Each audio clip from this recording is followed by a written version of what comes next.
प्रश्न 4, अर्धवार्षिक परीक्षा विज्ञान का जो प्रश्न 4 है, इसमें क्या है, समीकरण को संतुलित करना है।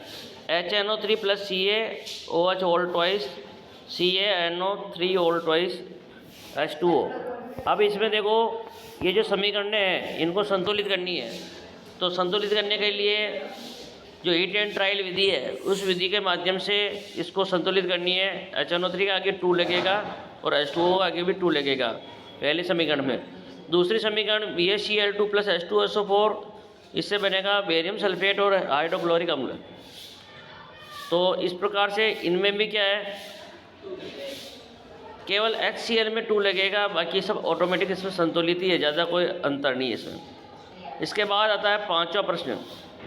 5वें प्रश्न में आता है तुम्हारे मिलान करिए। मिलान करने में जो ये सूत्र है, भाई कौन से पदार्थ का सूत्र क्या है, इसका नाम, जैसे विरंजक चूर्ण है, इसका सूत्र है CaOCl2। इनका सूत्र याद होना चाहिए। धोने का सोडा यानी सोडियम कार्बोनेट Na2CO3.10H2O, ये इसका पूरा सूत्र है। और प्लास्टर ऑफ पेरिस CaSO4.12H2O, यानी जल का आधा अणु, प्लास्टर ऑफ पेरिस। अगर 2 अणु होते तो जिप्सम का सूत्र हो जाता है जल का। इसके बाद बेकिंग सोडा या ब्लीचिंग पाउडर, जिसको अपन खाने का सोडा भी कहते हैं, खाने का सोडा, धोने का सोडा। तो ये खाने का सोडा है सोडियम हाइड्रोजन कार्बोनेट या सोडियम बाइकार्बोनेट, इसका नाम है NaHCO3। प्रश्न 6, सोडियम को केरोसिन में क्यों रखते हैं? सोडियम एक धातु है, बहुत क्रियाशील धातु है। अगर हवा में भी खुली रख दें इसको, तो ये हवा में जो नमी है या ऑक्सीजन है, उससे तुरंत प्रभाव से उससे क्रिया कर लेगी और क्रिया करके सोडियम हाइड्रोक्साइड और हाइड्रोजन गैस बनाती है, जिसके कारण एकदम से आग लग सकती है। इसलिए इसे हवा और नमी से बचाने के लिए केरोसिन के जो तेल में डुबो के रखते हैं, ताकि ये डायरेक्ट या सीधा वायु के संपर्क में नहीं आए। अगला प्रश्न है 7वां, निस्तापन और भर्जन में क्या अंतर है? भर्जन और निस्तापन दोनों क्या है? दोनों क्रियाएं धातु का शुद्धिकरण है, यानी धातु को शुद्ध करने की प्रक्रियाएं हैं। तो जो निस्तापन यानी नहीं, क्या नहीं है? ऑक्सीजन नहीं है।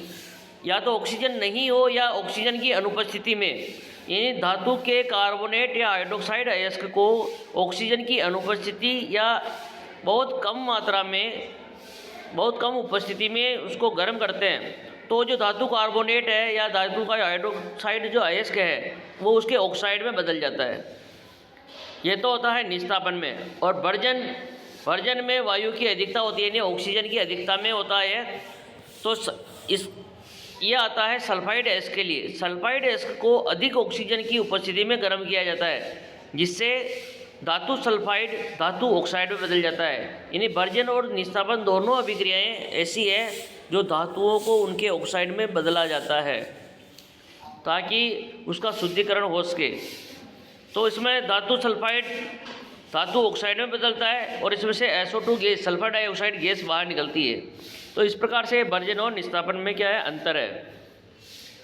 इसके बाद आता है 8वां प्रश्न, वायवीय और अवायवीय श्वसन में अंतर। तो वायवीय श्वसन तो ऑक्सीजन की उपस्थिति में होता है और अवायवीय श्वसन ऑक्सीजन की अनुपस्थिति में होता है। वायवीय श्वसन में ग्लूकोज पूरी तरह से टूट जाता है, क्योंकि उसमें ऑक्सीजन है और इससे CO2 जल और ऊर्जा बनती है, और ऊर्जा अधिक मात्रा में बनती है। जबकि अवायवीय श्वसन है, उसमें ऑक्सीजन की अनुपस्थिति में होता है और इसमें ऊर्जा तो बनेगी लेकिन बहुत कम मात्रा में बनती है। और इसमें जो उत्पाद है वो लैक्टिक अम्ल और एक एल्कोहल बनता है, मेथेनॉल। और उसमें तो CO2 जल और अधिक ऊर्जा बन रही है, और अवायवीय में बनता है लैक्टिक अम्ल या एल्कोहल बनेगा, एथेनॉल, और CO2 बनेगी। CO2 दोनों में बनता है और इसमें भी ऊर्जा बनेगी, लेकिन ऊर्जा बहुत कम मात्रा में बनती है। तो ये वायवीय और अवायवीय श्वसन में अंतर है।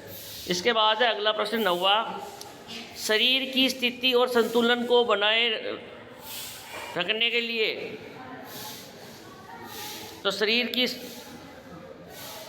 मस्तिष्क का जो कौन सा भाग है ये काम करता है, जो शरीर की स्थिति और संतुलन को बनाने का काम है। तो मस्तिष्क में एक होता है सेरिबेलम, तो सेरिबेलम द्वारा मस्तिष्क की स्थिति को और संतुलन को नियंत्रित किया जाता है। अगला प्रश्न आता है प्रश्न 10, मादा जनन तंत्र का चित्र।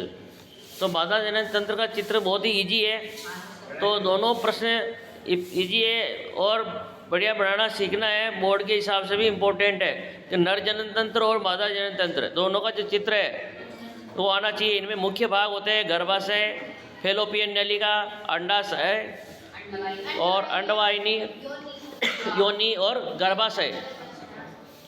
इसके बाद आती है कुछ परिभाषाएं। तो इसमें 2 परिभाषाएं पूछी गई है, प्रकाश केंद्र और ध्रुव। जो प्रकाशिक केंद्र है वो क्या है? लेंस के भीतर स्थित वह बिंदु जहाँ से गुजरने वाली किरणें अपवर्तन के बाद अपने मार्ग में कोई विचलन नहीं दिखाती है। यानी लेंस के अंदर एक ऐसा बिंदु है जहाँ से किरणें बिना मुड़े सीधी निकल जाती है, वह बिंदु कहलाता है लेंस का प्रकाश केंद्र। एक होता है ध्रुव। गोलीय दर्पण की जो प्रतिबिंबकारी सतह है उसका मध्य बिंदु दर्पण का क्या कहलाता है? ध्रुव कहलाता है। तो ये ध्रुव और प्रकाश केंद्र की परिभाषाएं।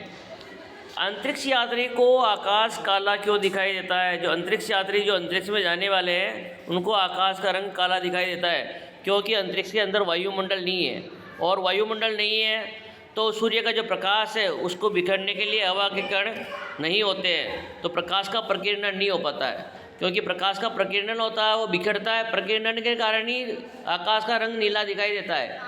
और अगर प्रकीर्णन होगा ही नहीं, वहाँ पे हवा है नहीं ऊपर, तो उसके कारण क्या होगा? तो आकाश कैसा रंग का दिखाई देगा? काला रंग का दिखाई देगा, इसलिए वो नीला दिखाई नहीं देता है। तो इस प्रकार से जो